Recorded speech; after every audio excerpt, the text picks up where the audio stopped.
New York COMEX silver gained 8.5 cents to $9.16 the ounce. Gold added 1.30 to $384.70. The government says the economy grew more last quarter than first thought. The gross national product rose 4.9%, up 0.4%. However, the rate of growth slowed from the previous quarter. The dollar firmed in late New York trading. On Wall Street, the Dow Industrials lost 6 points to a discount rate rumor in moderate trading to 1148.87. This is the Wall Street Journal report. At Thompson McKinnon Securities in New York, stock analyst Kenneth Schmolze notes yet another decline in the Dow Industrials and tells us we may have suffered enough. I think we've done most of the work as far as points on the downside and reaching levels where we can rebound from. It might take a little positive news item, and then we could start to jump to the upside. Analyst Schmolze. Elsewhere, despite pleas from consumer groups, the FDA says it will not hold hearings on the safety of G.D. Searle's low-calorie sweetener, aspartame. Another problem with nuclear power is Central Maine Power plans to ask the owners of the unfinished Seabrook 2 nuclear power plant to cancel it.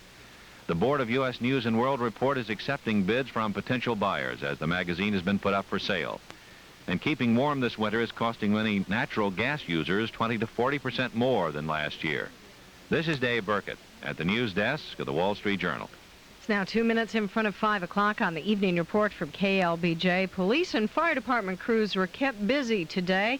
There was a natural gas main broken on South IH-35, a robbery on the city's east side, and a power line down on South Lamar. We'll have the latest on that for you coming up in the news at 5:06 on the evening report. And you might keep the rain gear handy this evening. Chief Weatherman Tim Ross says we might get some rain, but he says the rest of the weekend should be great, late tomorrow afternoon and Sunday. That wouldn't be too bad as long as it's sunny during the day tomorrow and Sunday, so I can lay out in the sun. I'm fine. We've got your full supply of suntan lotion ready. You bet. 4:59 on the evening report. CBS News just ahead on KLBJ. Would you like to bypass the retailer and buy the same quality merchandise from the manufacturer for 50% less?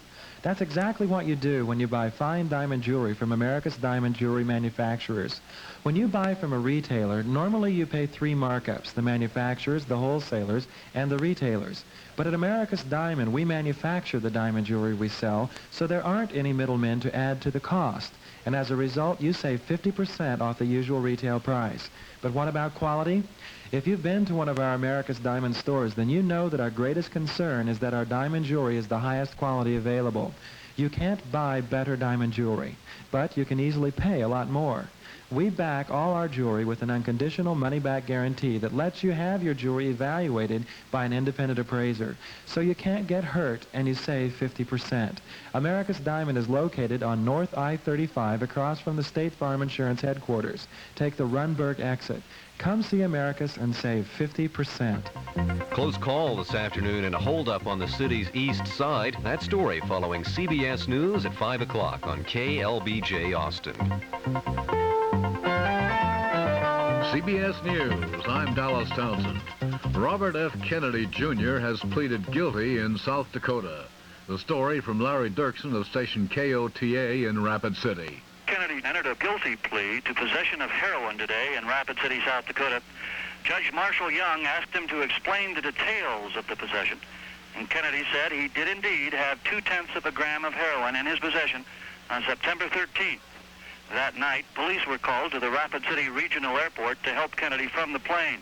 State's Attorney Rod Leffels was asked if he was surprised about the plea. You always hope for a guilty plea, I guess. You anticipate a not guilty plea and the fact that the case is going to go on farther. And in this case, it turned out to be a guilty plea. Whether I'm surprised or not, that's kind of hard to say. A pre-sentence investigation has been ordered with sentencing set for March 16th at 10 a.m. Kennedy is free on a personal recognizance bond. It's not known at this time how the plea will affect his law career. Kennedy had recently passed the New York bar. Larry Dirksen for CBS News, Rapid City, South Dakota.